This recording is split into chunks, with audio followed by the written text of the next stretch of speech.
சிவா ஓவியன் உறவுகளுக்கு அன்பான வணக்கம். தினம் ஒரு செய்தி 13/10/2025 புரட்டாசி 27ஆம் நாள் திங்கட்கிழமை.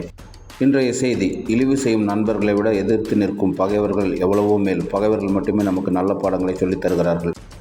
இன்று சர்வதேச பழங்குடியினர் தினம். இன்று சர்வதேச மார்பக புற்றுநோய் விழிப்புணர்வு தினம். இன்று கொலம்பஸ் தினம்.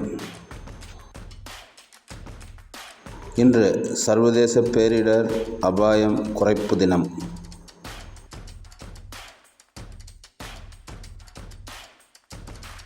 இன்று சர்வதேச சந்தேகவாதிகள் தினம். இன்று கடற்படை பிறந்த தினம். இன்று உலக இரத்தம் உறைதல் தினம். இன்று விடுதலை போராட்ட வீரர் சங்கரலிங்கனார் நினைவு தினம். நன்றி, வணக்கம்.